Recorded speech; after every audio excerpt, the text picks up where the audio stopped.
people, real stories, real recovery advice.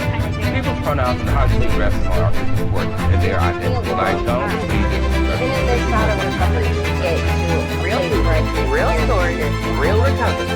I am Kat, and I'm on the road of recovery. Hi, I'm Nicole Dotson. I'm from Parkersburg, West Virginia, and I have just celebrated 2 years of recovery, and I am the best mother I can possibly be. Beautiful. Thanks so much for joining us. If you could start off by sharing a bit what life was like growing up. I had a decent childhood. I was an only child. Parents were very young, but very supportive. They took care of me the best way they possibly could. So my childhood was good. But growing up, I was just very insecure, and I just didn't excel like I wanted to. Gotcha. And when did you first start experimenting with alcohol or drugs? And if you could talk about like what it did for you initially. I was a late bloomer. High school, a lot of people experiment with marijuana and alcohol. That wasn't me. I wasn't into drugs at all. I would say 21 though is when I really dabbled into alcohol for a while, and I just did it to fit in. Shortly after that was marijuana, and then it just excelled to the higher things like pain pills. Okay. So can you talk about how that progression happened and what kind of your life? Progression, man, it was quick. I had overdosed on an Opana. I was taking a drug dealer to get supply, and long story short, I had went home and I had overdosed. I ended up in a critical care unit. I believe it was 6 or 7 days. I was in a medically induced coma. I had, breathing machines, the whole thing, right? So was it a counterfeit Opana, or was it the amount that you had taken? To be honest, not fully sure, but it was literally a minimal amount. It was like an 80 milligram half of it, which I had been doing lower things, but I did that, and I was done. 3 Narcans. My mom, we talk a lot about it because I don't obviously remember. I was in a coma, but she said 3 Narcans didn't bring me back. I was dead on arrival. They called chaplains in to really say goodbye, and my mom said, I just can't pull the plug. We're gonna, I woke up after a while. I recovered fully. Doctors didn't think I would be able to do, walk, because I had lost so much oxygen to my brain. I had all kinds of machinery hooked up to me. It was great. It was insane. But I recovered, and I will never forget the day I left the hospital. I left in a wheelchair, and I was prescribed a Vicodin and Ambien. Oh my God! For what purpose? Because I had cracked ribs, broken ribs from CPR. So my mother had. And what was the Ambien for? I'm not sure, but okay. I mean, it's to sleep. I know but. And I didn't take them for a while because I'm like, I died, and I didn't, but my mom looked at the nurse and was like, you mean to tell me that my daughter has overdosed and you're sending her home? And the nurse was like, ma'am, she has 7 broken ribs, So I'm like, okay, I'm gonna try it the right way, as prescribed, by the mouth. And for anybody that's watching that doesn't understand that, that's not snorting it, or shooting it up. So yes, taking it as prescribed. Yes. Last one I snorted. Really? So it started the whole thing over. Well, when you started taking the pills, that's reactivating the pleasure centers and whatnot. So it's only a matter of time before you're going to get to the way you want to do it and the way you want to feel. Yeah. So what happened then? I went back to work after a while. And then months had went by, and I remember I wanted to commit suicide because I'm like, you know, what is my purpose? Like, I have overdosed. I'm still here. Like, this crazy experience happened to me. You know, like, you know, why me? You know? And shortly after that, I had got pregnant with my daughter. So I'm like, okay, maybe I'm supposed to be a mother.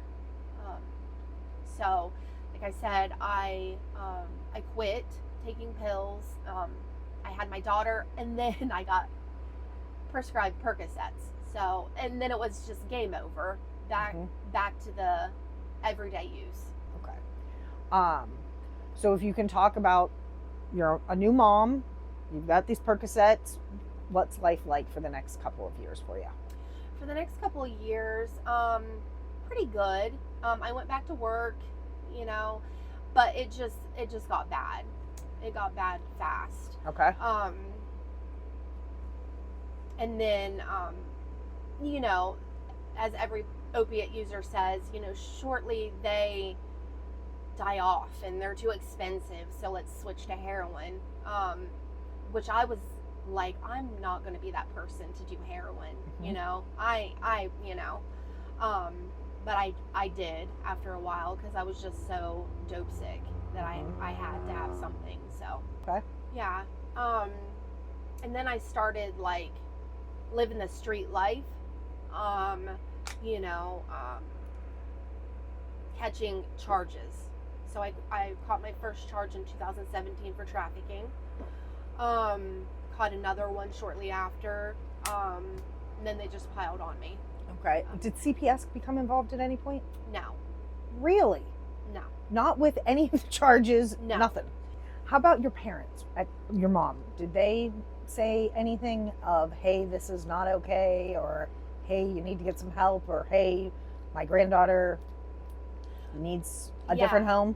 Yeah, my mom was very, you know, I'm her only child, and she was very, I used to call her overbearing, but it's all out of love now, I understand. My mom was so adamant all the time on rehab, and I was so adamant about, I can do it on my own. And finally, you know, when I got sober 2 years ago, I was like, maybe she was right. Which my mom, like, would always welcome me home, but, like, she barricaded her house to try to keep me safe, keep me alive, keep me from, you know, all these things. And, you know, we always find a way out. I always found a way out. And I never wanted my mom to experience me high, which she did multiple times, or going through withdrawals. So it was easier for me to stay on the streets, you know, and you know, so. So by 2020, your daughter's 8 years old. She's not a toddler anymore that doesn't know what's going on. How did your use impact her? Oh my gosh. A lot. My mom would get her a lot, and, you know, I'd call from jail, and she would be like, I'd ask to talk to her, and the last time she said no, and because she was mad. And that's when it really hit, like, you know, it was all fun and games until she's really tired of it. It impacted her so much. It's very sad looking at it. To be honest, like, me and her father surrounded her so much in, like, the street life and the chaos that, like, she became accustomed to it. Staying up all night, doing bad in school, just not taking care of herself. So yeah, it really impacted my daughter tremendously.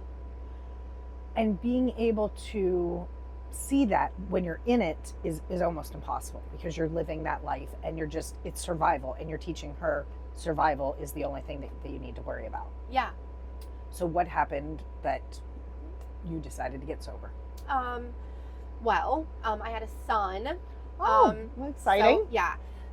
He just turned 2. My daughter just turned 12. So, I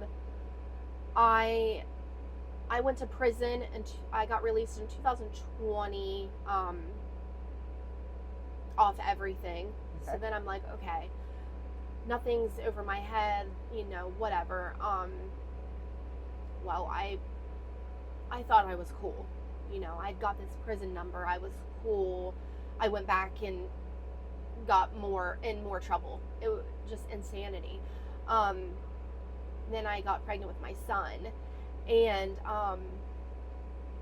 I couldn't stop for my son being pregnant. My daughter I could.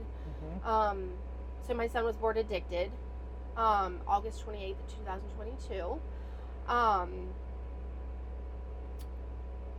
His whole pregnancy I used. I literally would wake up every morning and be like, tomorrow's the day. Tomorrow's the day I'm going to get clean. You know? And it never came.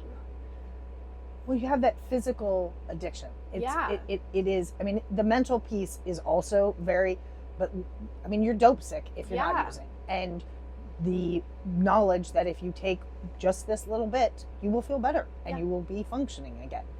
And that is the very definition of the throes of active addiction. It and is. Nothing's going to stop it until you get help. Yeah, I never thought I would be that person, you know, to have my child addicted, but I was. So as you finished that, after your pregnancy, did CPS become involved then? Yeah, so I would hope so. I mean, at some point they've got to do their job. Yeah, so I gave birth to him obviously at home by myself. I gave birth to him over a toilet. I called the paramedics. The paramedics came. I went to the hospital. They obviously drug tested me. I had the baby for 3 days, and then CPS took him. He went into foster. Okay. And I left the hospital, and I went and got high. But I got in more trouble. I think I was on the streets for 30 days, and then I went to jail. Right? I went to a couple jails, took care of a lot of stuff that was just lingering. My mom,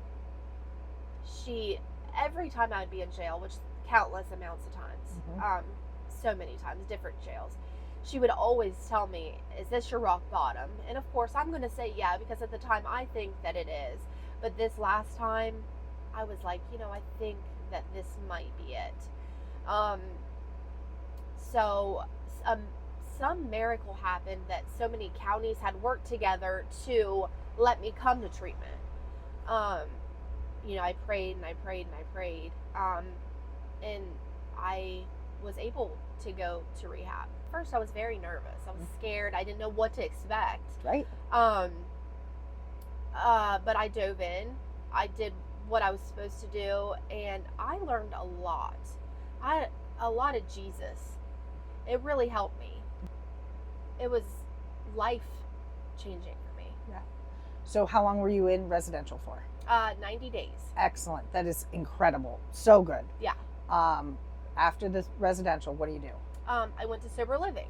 Okay. Yeah. So, and who were taking care of your 12-year-old and your newborn?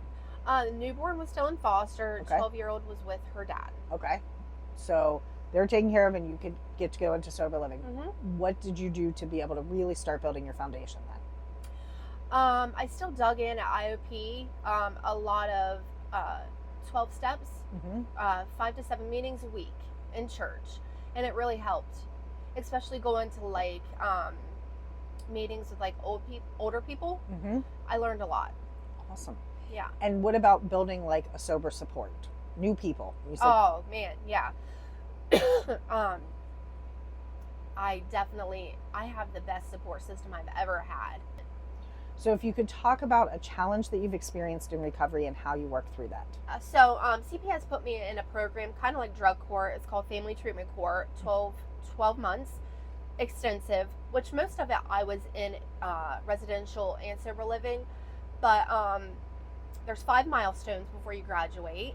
I would say the last couple of milestones was very hard for me because it's unsupervised visits,